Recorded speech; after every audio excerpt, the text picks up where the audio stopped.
I'm your host Lou, and today we're going to be talking a little bit about air guns for home defense. Now, we know we can use air guns for survival situations such as small game hunting. Heck, you can use a Daisy 880 or 760 pump master if you're really in a pinch for a survival situation. Actually, a break barrel or a multi-pump is probably your best option in a survival situation. If you're just trying to harvest small game to stay alive at that moment. It's easy to harvest, easy to clean and cook, and easy to take out with a small pellet 177, preferably .22 caliber, but definitely able to do it in 177. But today we're going to be talking about home defense. Why would anybody use an air gun for home defense, you may say? You know, there's lots of reasons. For one reason, in your country, you may not be allowed to own firearms. Or maybe just here in the USA, maybe you aren't allowed to own firearms because something you did earlier in life, or maybe it's something that you imbibe in and the law says you aren't allowed to own firearms if you enjoy this, even though it may be legal. That's a whole nother topic. I believe Iraqi Vet 8888 did a topic discussion on that. That's a great one, so check that out if you get a chance. But so right now, we're going to get into air guns for home defense. So let's start with something small. Let's say a CO2 pistol or CO2 semi or full automatic air gun. Now, gosh, most people are laughing their butts off right now, but a well-placed shot, even with one of these pistol handguns, could really seriously do some damage if you're aiming for this area right here. Other than that, I don't think you have a chance in hell. And the accuracy of a CO2 pistol is pretty limited.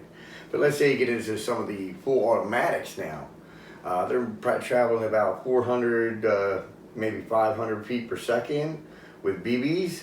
That's enough to pierce the skin, certainly take out an eyeball, bust out some front teeth, sting somebody up the neck, ear, eye area, anywhere on the head. If they're wearing any type of clothing other than like a t-shirt, would not recommend it whatsoever. But like I said, if you're limited to that and that's all you got, it's probably better than nothing. Heck, a spoon is better than nothing if you're in a pinch. So let's move on to, let's say, something like a break barrel. Break barrels have a lot more power than like a CO2 gun, but with the one cocking mechanism there, it's kind of a long time between shots, follow-up shots, if you need to make more than one shot. Now, if you got the lowdown on somebody, you might be able to get a lucky shot off. If you got a Gamma Magnum, something like that, a Magnum piston break barrel, one well-placed shot. If you have the tactical advantage, I would say definitely take it if that's all you got. Now they have multi-shot repeating break barrels, same thing. A lot less time to reload, but you're still going to have to break that barrel and basically give the attacker a chance to come at you if you do miss. So I wouldn't recommend a break barrel for like a home defense unless you absolutely had to. Survival situation, completely different story. I would definitely recommend a break barrel for something like that. Multi-pump, same thing, just takes too long. Even if it's a repeater where you have a magazine, it just takes too long between shots to get a follow-up shot. So let's move on to some PCPs. The modern world of PCPs has evolved over the last 10 years tremendously by leaps and bounds in the last like 5 to 6, 7 years. So let's get into it. We're going to start with the first PCP here. This is 177 caliber, the Beeman underlever. One of the reasons why this isn't bad, especially if you have a tactical advantage on your opponent, is obviously the ability to have a light, blind him if you want. And then this is what I like is you're going to have a quick follow-up shot where you really don't even have to take your eye that much far off the target. Again, 177 caliber, he's wearing a leather jacket, something like that, would not recommend for a center mass shot. Basically, just like you would hunt any small game over in England at sub 12 foot-pounds. I'm sorry to spit that out the wrong way. Headshot, headshot, headshot, headshot. Aim small, miss small.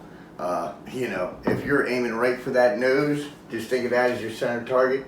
Even if you're off an inch or two, you're taking out an eye, a tooth, a neck, temple shot.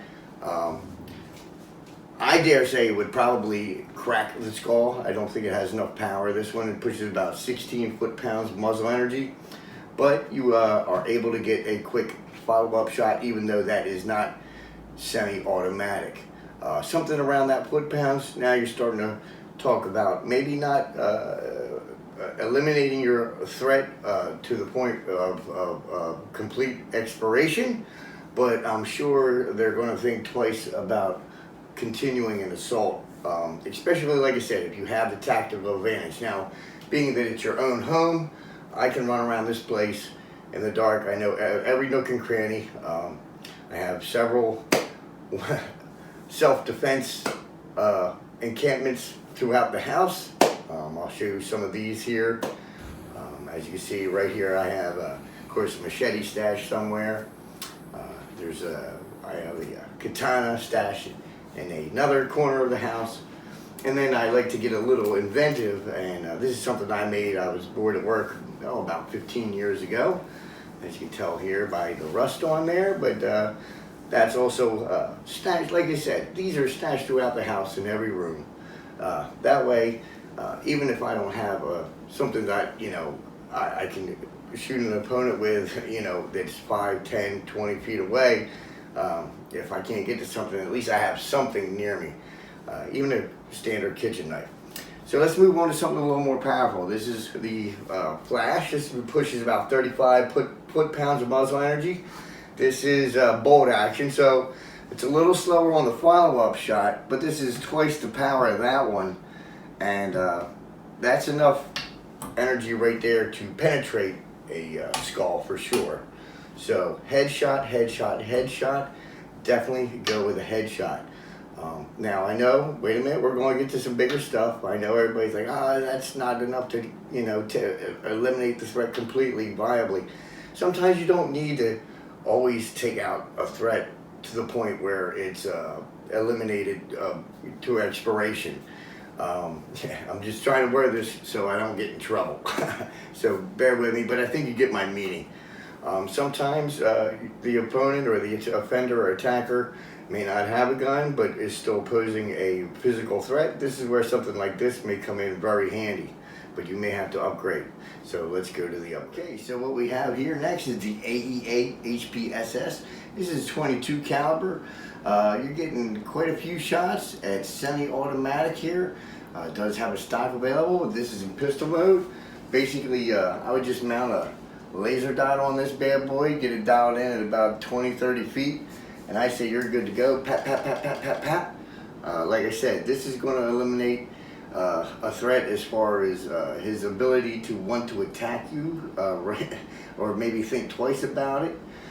They do have these, like I said, in bigger calibers, and also an upgraded version, which would have a bit more lethality. All right, so we were talking about eliminating the threat. Well, here you go. This is a 50 caliber bullpup AEA Challenger. This one here shoots a 235 grain pellet in the 900s, pushing about 465, I think, foot-pounds of muzzle energy. This you can definitely take a center mass shot. Doesn't matter if he's wearing a leather suit of armor. This is going to penetrate and probably blow through the threat with no problem. Now this one, I wouldn't go for a headshot, although you could if you're good enough, but center mass will be definitely good enough, and if you happen to hit a shoulder or an elbow or a leg, it'll probably knock half of it off. So this will really do the trick for home defense. And if you're a lefty, now check this out, if you're a lefty, you're getting quick follow-up shots with this bad boy. Now this thing weighs a ton, so let's say you only got 1 or 2 shots off, it only holds 6, and your opponent was still coming for whatever reason. You could always use this as a club and just beat them to death, Captain Caveman style. Same thing with the little bullpup, believe it or not. It weighs quite a bit. So if the opponent did keep coming after that, just flip it around and use it as a club. That should do the job too. So I'd like to hear what you guys think.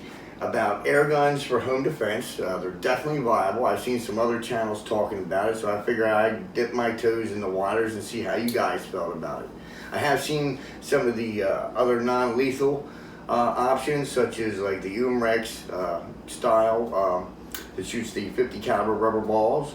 Now, I've tested one myself.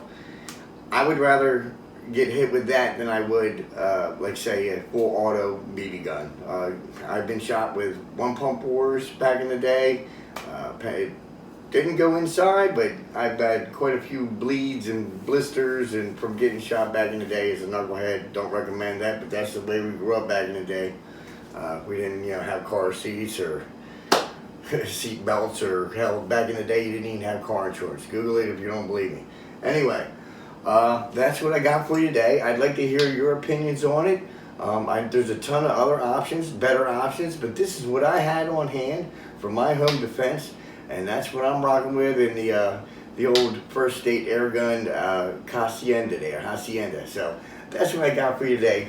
Everybody stay safe, and I'll catch you guys all next time.